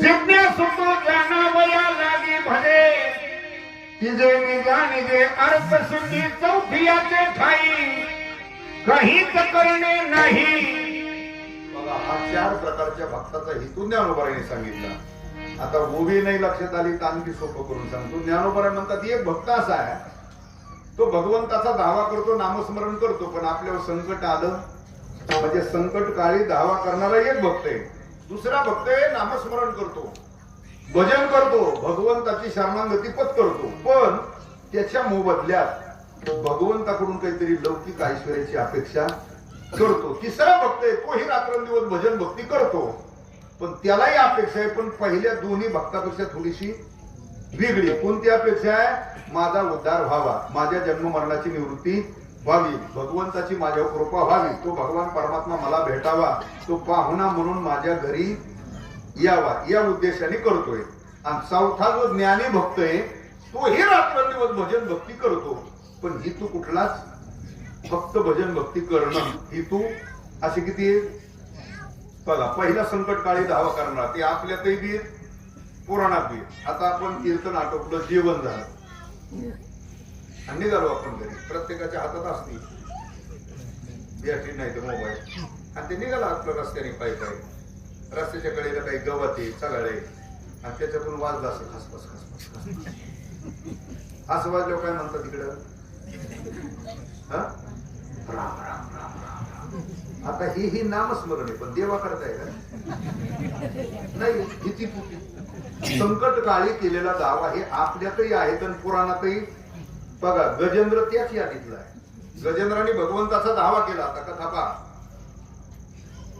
त्याला अगोदर वाटत होतं नखराने पाय पकडलाय पण माझे मुले सोडायला सुनाय पत्नी सोडी होती पण 1-2 दिवस नाही 1000 वर्ष चाललंय ना ते किती वर्ष चाललं ज्या वेळेला पोरं सोडून गेले सुना गेल्या ती बी गेली आणि मग गडीत होत्या आणि मग म्हटलं आता आणि मग त्या वेळेला दावा केला भगवंताचा भगवान त्याच्याकरता धावून आले त्या नकरापासून गजेंद्राला सोडवला गजेंद्र हा भक्ताच्या यादीत आहे पण चुकून मारायचं जे म्हणणं आहे देवतया जवळी असे ते गजेंद्राला लागू होत नाही द्रौपदी त्याच पॅनलची बघा द्रौपदीने ज्या ज्या वेळी संकट आली त्या ती वेळी धावा केला वस्त्रहरणाचा प्रसंग आपण ऐकतोच नेहमी दुसरा प्रसंग असा पांडव ज्या वेळेला वनवासात होते किती वर्ष 12 वर्षाचा वनवास 1 वर्षाचा बघा पांडव वनवासामध्ये असताना दुर्योधनाने दुर्वास ऋषीची सेवा केली कोणाची ते वनात असताना दुर्वास ऋषीची सेवा केली दुर्वास प्रसन्न झाले आणि म्हटले काय इच्छा आहे तुझी माग त्यावेळेला दुर्योधनाने काय मागितलं बघा दुर्योधन म्हणतो महाराज माझ्याकरता एकच करा पांडव वनात बर तुम्ही रात्रीचं जा कधी जा आणि रात्रीचं जाऊन त्यांना इच्छा भोजन मागा आणि नाही तुम्हाला इच्छा भोजन दिलं तर द्या त्यांना तिथंच काय द्या शाप द्या आता बघा दुर्योधनाला हे माहित होतं पांडवाकडे रात्रीचं भोजन द्यायची व्यवस्था म्हणून पाठवतोय कधी रात्रीचं. त्याला माहिती आहे कुपिष्ट आहे. कोण? दुर्वास. नाही इच्छा भोजन दिलं तर शाप देऊन भस्म करून टाकेल पांडवाला दिलं. आणि पांडव जर तिकडच भस्म करून टाकले तर राज्यात अर्धे वाटेकरी होणार, अर्धे वाटेकरी होणार, युद्धाचा प्रसंग राहणार. एवढा धूर्त होता. कोण? यालाच भावबंदकी म्हणतात. हा, काही काही भावबंदातले गडी समोर बोलताना एवढे गोळ बोलतात ऋषी महाराज. इतकं चिपटून, अरे तू मी काय वेगळं आहे का? तुझे आजोबा माझे आजोबा सख्खे भाऊ होते, आपण एका भाकरीचे तुकडे चार, आणि आम्ही कधी तुला वेगळा समजितच नाही. आम्ही पहिल्यापासून तुला ते पुढं समोरासमोर ते पुढं गेलं म्हणजे समोर गोड बोलून मागा काट काढणारी ही त्यांचीच वंशावळ म्हणा. कुणाची? दुर्योधनाची. त्याच्या पॅनलचे म्हणा, त्याच्या पॅनलचे वंशवळीतले म्हणा, नाही तर त्याच्या पक्षाचे काहीतरी म्हणा त्यांना. चला, आता दुर्वास ऋषीने ऐकायलाच नको होतं त्याचं, पण सेवा केली होती ना त्यांनी. ऐकलं गेले रात्रीचं. पांडव आता वनात आहे. सूर्याच्या कृपेने प्राप्त झालेली थाळी होती, त्याच्यातून अन्न भेटायचं. किती माणसं पंक्तीला बसते तर कमी पडत नव्हतं. पण कुठपर्यंत? सूर्य अस्ताला जाऊन तर सेवा होती. सूर्य अस्ताला गेला की थाळी बंद व्हायची.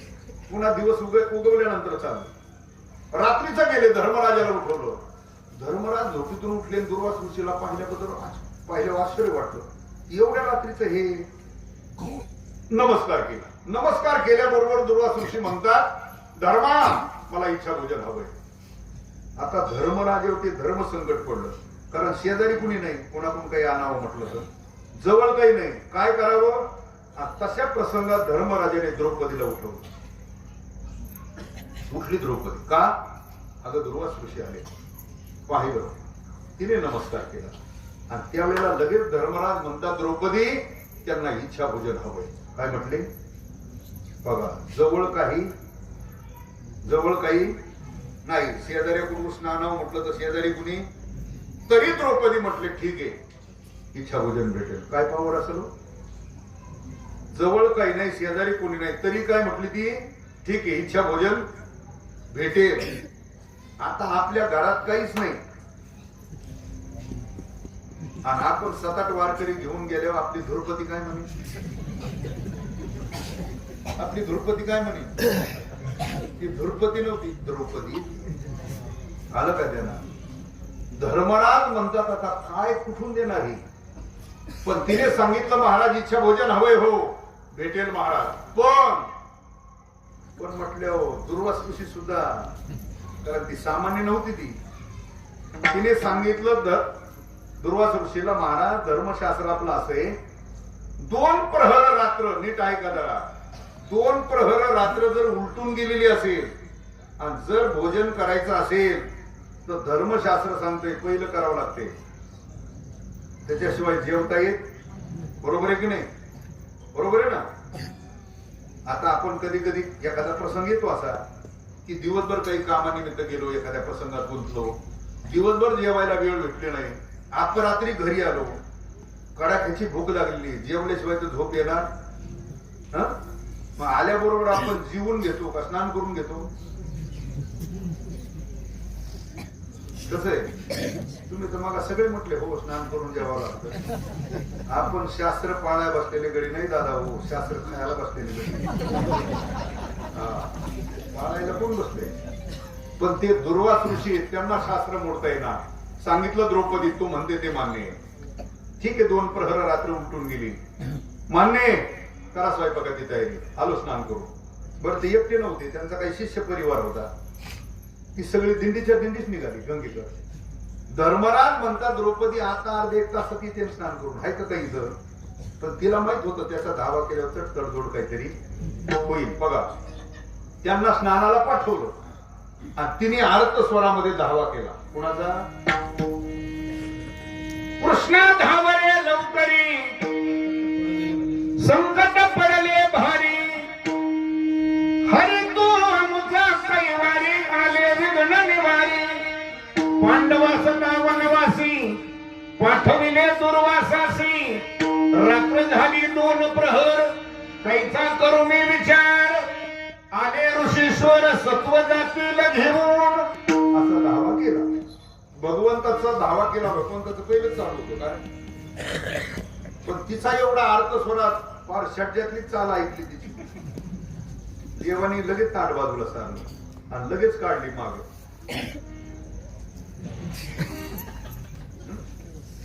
रिवर्स काढली. स्कॉर्पिओ होती का फॉर्च्युनर होती? स्कॉर्पिओ फॉर्च्युनर कशाची? देवाचं वाहन आहे. काय? गरुड वाहन आहे. त्याचाही वेग कमी वाटला. धाविला गरुड आंधवनी पाय तुका म्हणे माय धाविनली. गरुडालाही मागं टाकलं. अनवनीच पायाने भगवान तिथपर्यंत धावत गेले. विचारलं तिला का धावा केला, कशा करता काय? तिने धावीला सगळा वृत्तांत सांगितला. दुर्वासुशी आले, रात्रीची वेळ आहे, आमच्याकडे काही नाही. बर भगवान म्हटले ठीक आहे, त्यांची व्यवस्था मी करतो पंक्तीला, पण अगोदर माझं पक्क आहे. मी जेवता जेवता काढून तिने सांगितलं देवा तुलाही द्यायला काही शिल्लक राहिला नाही. सूर्याच्या कृपेने प्राप्त झालेली थाळी मी घासून पुसून ठेवलेली. भगवान म्हटले त्या थाळीलाच काही राहिलं असेल पण तिने सांगितलं काहीच नाही, मी घासून पुसून ठेवले. भगवान म्हटले अगं पाहत कर काही असं राहिलेलं. तिने सांगितलं काहीच राहिलं नाही, माझ्याकडे अजून भांड्याला बाई ठेवलेली नाही, मी स्वतःच घासीते अजून काहीच नाही. भगवान म्हटले घेऊन तर ये. ज्या वेळेला ती थाळी घेऊन आली मोकळी, त्या थाळीला एक भाजीचं पान चिकटलेलं होतं. कशाचं पान? भगवान म्हटले अगं आहे ना भाजीचं पान. त्या थाळीचं तेवढंच भाजी पान चिकटलेलं काढलं आणि तेवढ्याच भाजी पानाचा देवाने स्वीकार केला आणि तेवढ्याच भाजी पानावर भगवंतानी तृप्तीचा ढेकर दिला. जसा भगवंताने तृप्तीचा ढेकर दिला तसे ते गंगे स्नान करीत होते ना, त्यांची तिथूच सुरुवात झाली.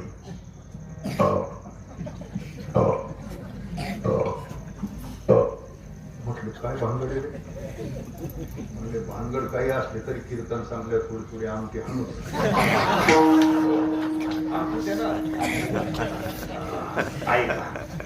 त्यांना स्नान करून येऊस तर भगवंतानी पक्वान्नाचे ढीकच्या ढीक लावले होते. मला पुढची लांबलच कथा सांगायची नाही. माझा मुद्दा इतकाच आहे, द्रौपदीने भगवंताचा संकटकाळी धावा केला. भगवान तिच्याकरता धावून आले, तिला संकटात सहाय्य सुद्धा केलं. ती भक्ताच्या यादीत सुद्धा आहे. पण तुकोबारायचं जे मते देवतया जवळी असे हे द्रौपदीला प्रमाण लागत का?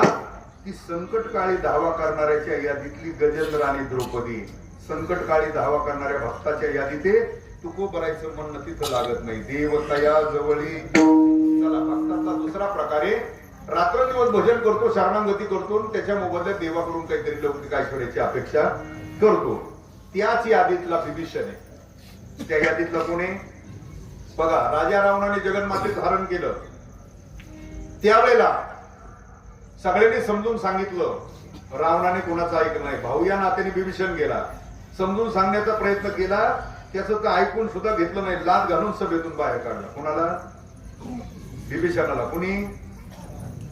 पण विभीषण सुद्धा लाद खाऊन तिथून निघाला. तो डायरेक्ट गेला पुढं. हॉटेल नाही म्हटलं मी. पुढे गेला रामप्रभूकडे गेला. गेल्याबरोबर रामप्रभूची शरणागती पत्करली. ऐका, रामप्रभूने विचार केला हा तर तिकडचा गडी इकडं आलाय. बघा, रामप्रभूने काहीच विचार केला नाही. रामेश्वर जे स्थान आहे ना 12 ज्योतिर्लिंगापैकी एक आहे आणि 4 धामापैकी एक आहे. रामप्रभूने समुद्राच्या कडेला तो शरण आला, तिथंच गवताचं आसन बनवलं, समुद्राचं पाणी घेतलं, त्याचा राज्याभिषेक करून टाकला. म्हणजे लगेच डायरेक्ट लंकेचा राजा हे जाहीर करून टाकलं. पुढं रामेश्वरला. आणि आपल्या देशात फक्त त्याचं मंदिर तिथंच आहे. कुणाचं? विभीषणाचं. दुसरीकडे कुठंच मंदिर नाही, फक्त तिथंच आहे समुद्राच्या कडेला रामेश्वर, ज्याला सेतुबंध रामेश्वर म्हणतो तिथं. रामप्रभूने सुद्धा बघा काहीच विचार केला नाही, लगेच लंकेचा राजा घोषित केला. तेव्हापासून पद्धत चालू झालेली. कुणीकडे आला ना त्याला महत्वाचं खातं द्यायला तेव्हापासून येते, आजच नाही. मग तो कसा आहे काय काय बघायचं. इकडे आलाय ना बस आहे का. त्याच्यानंतर सेतू तयार झाला. लंकेवर स्वारी करण्याकरता गेले. आता ताकापुरतं रामायण सांगतो, वेळे बाबा. युद्ध सुरू झालं, सगळे राक्षस मारले, रावण सुद्धा मारला. आता लंका ताब्यात आली. कुणाच्या? हा?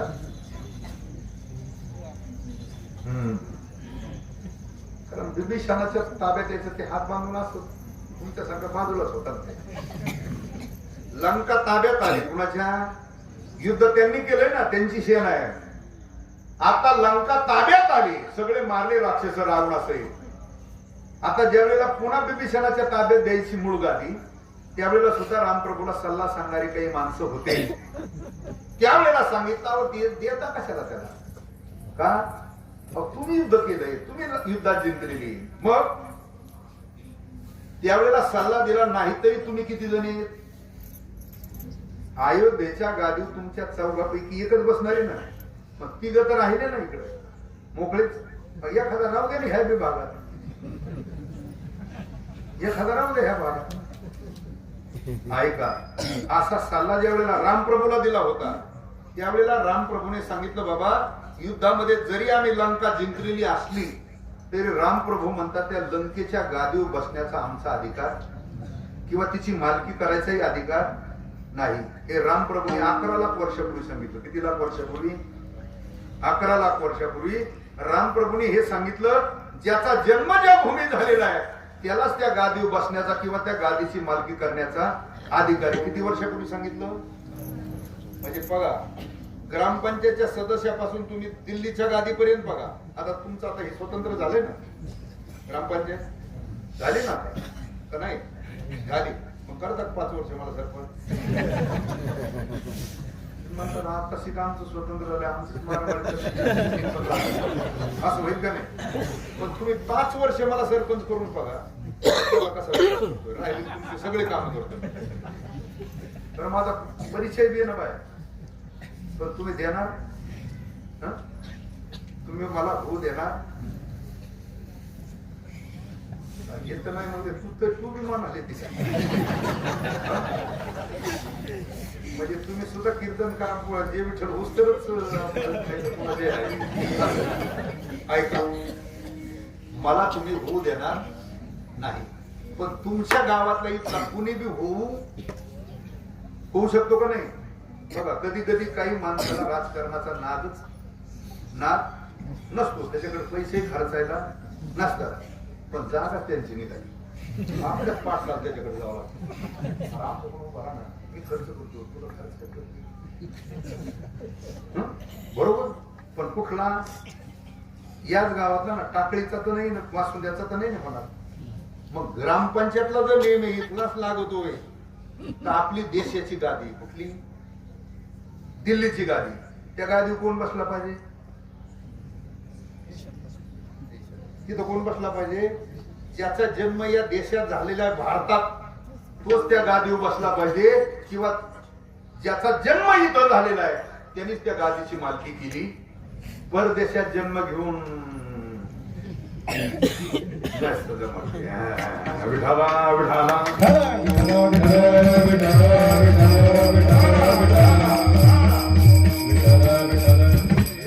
रामप्रभूने सांगितलं. हा, ध्यानात ठेवा. आपल्याला लय उशिरा, लय वर्ष गेले, मोकार गेले. धर्माचं संप्रदायाचं सगळं तिकडं झाल्यावर आपल्या टकुऱ्यात आलं. 14ला आपले टकुरे जाग्यावर आले थोडे. ऐक, मला इतकंच सांगायचंय, जर हा नेम आहे, रामप्रभूने सांगितलं त्या गादीवर आम्हाला बसण्याचा अधिकार नाही. बसले रामप्रभू, भावालाही नाही बसवलं, विभीषणालाच पुन्हा त्या गादीवर बसवलं. ते राज्य त्याच्या स्वाधीन गेलं, निघून आले. ऐका, एरवी आपण लंकेचं वर्णन करता म्हणतो लंका ही दुर्जनाची नगरी. तर एक चांगला होता तिथं. कोण? बोला. अयोध्या सज्जनाची नगरी आहे, तर एक तिथं वाईट होता. कोण? तो परी धोबी, ज्याने जगन मातेवर आरोप केला होता. म्हणजे ती सज्जनाची नगरी तर एक वाईट आहे, ती दुर्जनाची नगरी तर एक कोण? विभीषण. पण ऐका, विभीषण सुद्धा चांगला आपल्या दृष्टीने, साधू संतांच्या दृष्टीने विभीषण सुद्धा चांगला. तुम्ही म्हणणार कसं काय? ती कुणीकडे आला राहू? घरच्याला सोडून इकडे आला राहू. नामदेवरायचं म्हणणं आहे, तो कुणाला का सोडून आलेला असा ना, आम्हाला काही त्याच्याशी घेणं देणं. पण इकडे येऊन तरी तत्व कुठं बदलले? इकडे येऊन तरी विचारधारा कुठं बदलली? रामाशी शरण गेला नामदेवराय परिरामची नाही झाला. नामदेव महाराज म्हणतात तो विभीषण तिकून इकडे आला, रामप्रभूला शरण आला, रामाशी शरण गेला, परिरामाची नाही. म्हणून नामदेव महाराज म्हटले त्याच्यासारखा महामूर्ख दुसरा कोणी नाही. कुणासारखा? मनसी विभीषण शहाणा परी तो महामूर्ख जाना. आम्ही तर त्याला चांगला म्हणतो तिकून इकडे आल्यामुळं, आणि तुम्ही म्हणता महामूर्ख आहे. हो महामूर्ख आहे. रामाशी शरण गेला परिरामाची नाही झाला. म्हणजे नामदेव महाराज म्हणतात तो तिकून इकडे आला, शरणागती पत्करली, भक्ताची भूमिका घेतली आणि त्याच्या मोबदल्यात घेतली काय? भक्ताची भूमिका स्वीकारली, पण लंकेच्या तुकड्यावरी नादावला म्हणून जरी भक्ताच्या यादीत असला तर देव तया जवळी. तुकोबरायचं म्हणणं विभीषणाही लागत नाही. सुदामा त्याच प्यानाचा घेता तापावून. भक्तातला तिसरा प्रकार आहे. रात्रंदिवस भजन करतो, भक्ती करतो, नामस्मरण करतो, पण अपेक्षा आहे त्याला. पण या दोन्ही पेक्षा वेगळी. काही हे बिरडे फिटेल काही तो स्वामी भेटेल किंवा काही मी उद्धार पावेन, काही कृपा करील नारायण, ऐसे तुम्ही सांगा संत जन. करा समाधान सुख माझे काही खंड येईल यापेक्षा कोणती माझा उद्धार व्हावा, भगवंताची कृपा व्हावी, माझ्या जन्म मरणाची निवृत्ती व्हावी, मला भगवान परमात्मा भेटावा. भेटेल त्याला विचारतो, सांगा हो देव भेटेल का, कृपा करेल का, उद्धार होईल का? कोणाला? जो भेटेल त्याला. याच्यापेक्षा सांगू ज्ञानोबारांनी त्याची भूमिका मांडताना कोणाला विचारलं होतं? पहिलं तो बेटा मुकुता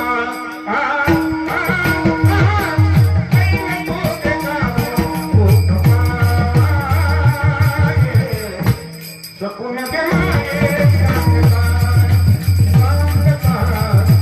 सकुन के माये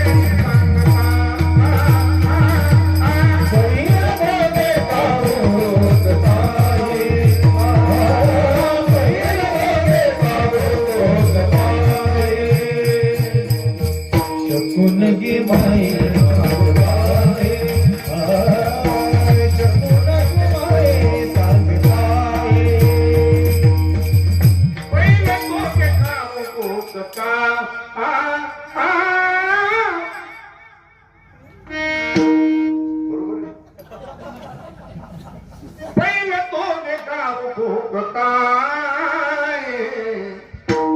शकून गे माय सांगताय. तो कावळ्याला विचारतोय. कुणाला विचारतोय? कावळ्याला म्हणतोय सांग भगवान परमात्मा पाहुणा म्हणून माझ्या घरी येईल का? कुणाला विचारतोय तो? आणि जर त्याला म्हणतो तू सांगितलं तर मी काय करीन? उडले उडले काऊ तुझे सोन्याने मरविन पाहू दही भाताची उंडी नाविन तुझी कोंडी दुधे भरोनी वाटी नाविन तुझी होंडी आंबिया नहाळी फळे तुंबी रसाळी आदिती रेसाळी शकून सांगे पहिलं तो गेचा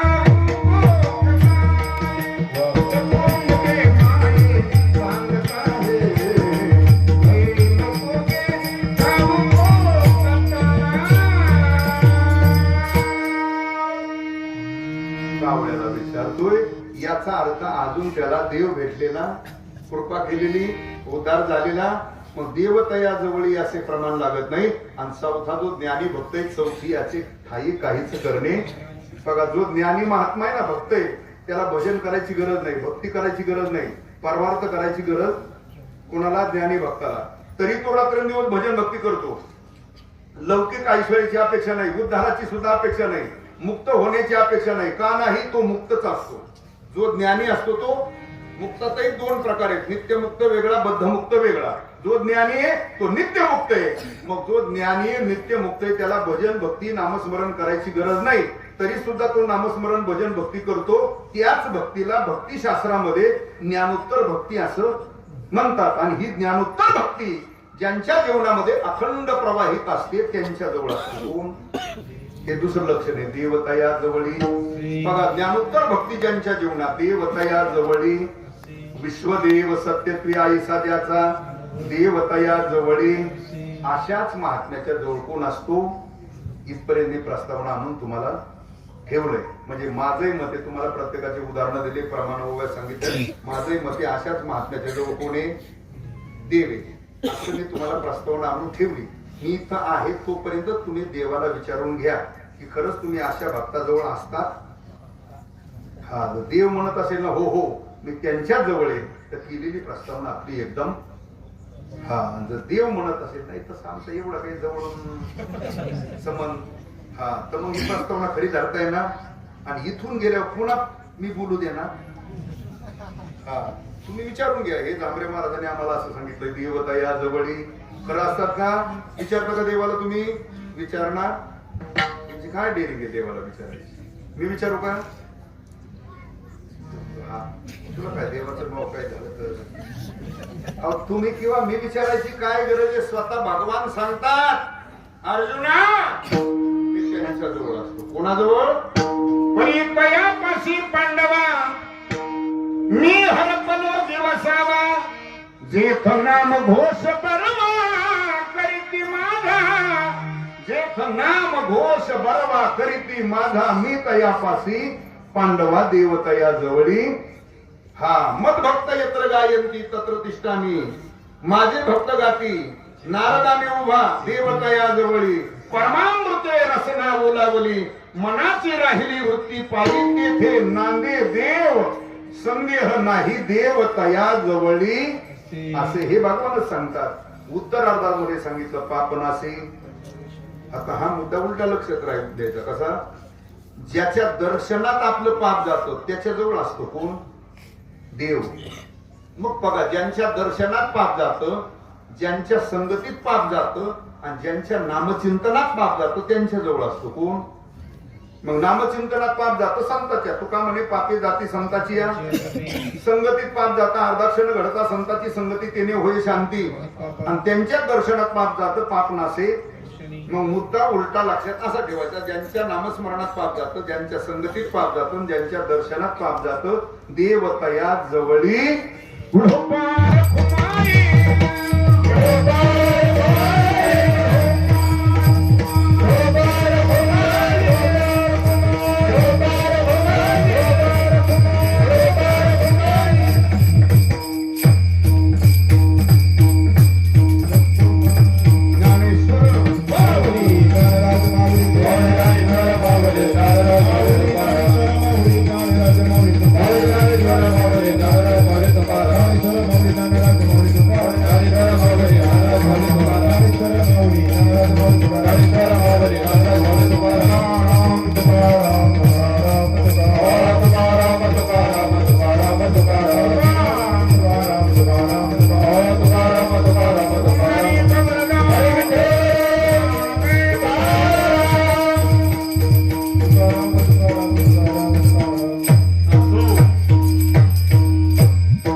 दोन चरणाचा थोडक्यात शब्दशः अर्थ मी माझ्या अल्पमतीने आपल्यासमोर मांडण्याचा प्रयत्न केला.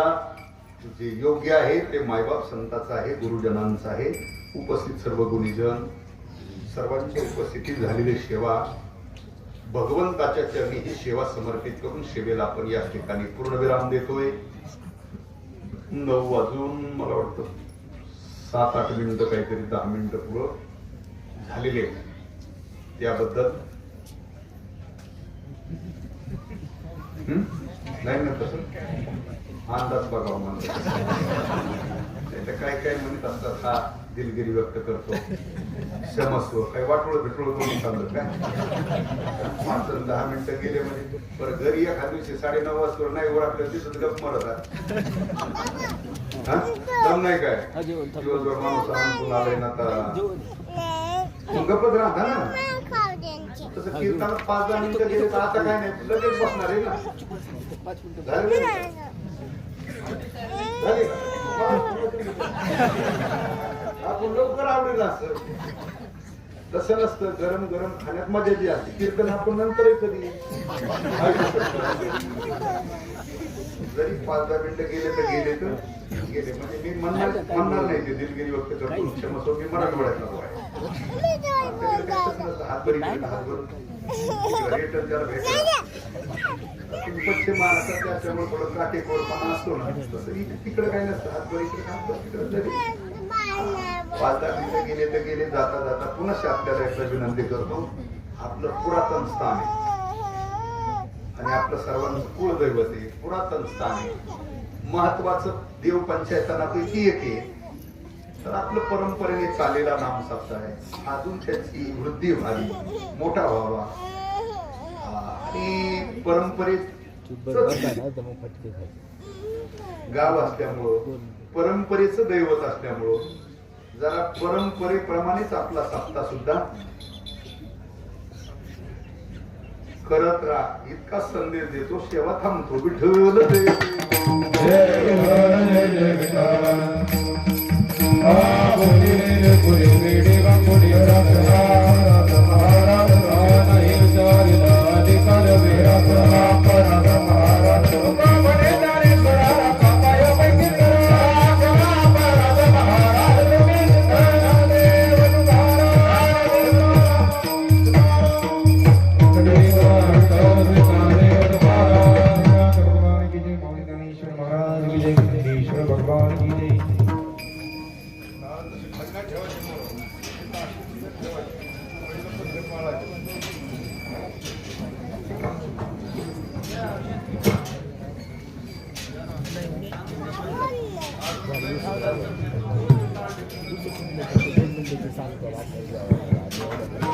विक्रांत संतोष मोरे जर कुठं असेल तर त्याने या ठिकाणी व्यासपीठावर यायचं आहे.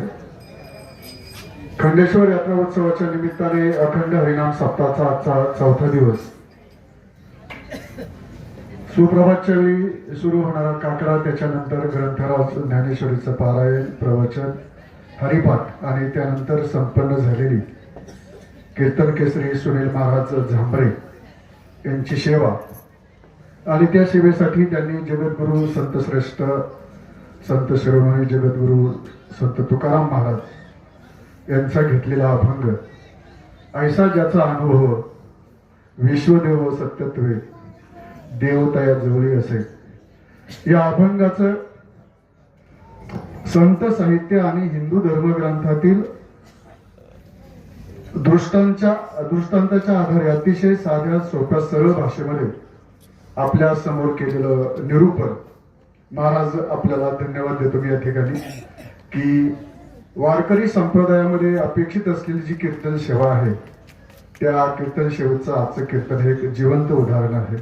आणि या कीर्तन सेवेतून वारकरी संप्रदायाला काय अपेक्षित नाही त्या अनुषंगाने आपण या ठिकाणी भाविक भक्तांचे टोचलेले काम या ठिकाणचे भाविक भक्त नक्कीच त्याची नोंद घेतील. आणि या ठिकाणी उपस्थित कोणाचाही नामोल्लेख मी करणार नाही, पण पंचक्रोशीतून या ठिकाणी उपस्थित असणाऱ्या सर्व भाविक भक्तांच्या वतीने पुन्हा एकदा आपले मनापासून आभार आणि आपल्याला धन्यवाद. या ठिकाणी या कीर्तन सेवेनंतर जो अन्नप्रसाद ठेवलेला आहे त्यातील सन्माननीय ग्रामस्थ आहेत रंगनाथ शेठ गुंजाळ, ठकाशेठ गुंजाळ, भाऊसाहेब गुंजाळ, बाळासाहेब गुंजाळ, अनिल शुभम गुंजाळ, त्याचबरोबर पोपट आहेर, भास्कर आहेर आणि संपत आहेर यांच्या उपस्थितीमध्ये या ठिकाणी आपला सन्मान होईल. त्याच्या अगोदर या गावातील एक तरुण युवा याने मल्हारी मार्तंड विथ बानू आणि म्हालसा पुन्हा संगे या अनुषंगाने एक उपक्रम ठेवलेला आहे आणि ती चिठ्ठी या ठिकाणी आलेली आहे आणि तो भाग्यवान आहे साजन सुनील आहेर. साजनला विनंती आहे या ठिकाणी आपण यायचं. विक्रांत जर असेल या ठिकाणी तर विक्रांतच्या उपस्थितीमध्ये त्याची ही भेट त्या भाग्यवंताला दिली तर ते क्रमप्राप्त राहील. पण विक्रांतची उपस्थिती दिसत नाही या ठिकाणी. महाराजांच्या हस्ते ही प्रतिमा या ठिकाणी भेट देण्यात येत आहे. त्यानंतर उद्याची कीर्तन सेवा असणार आहे हबप एकनाथ महाराज चतर शास्त्री यांची. कृपया सर्व भाविक भक्तांनी याची नोंद घ्यायची आहे.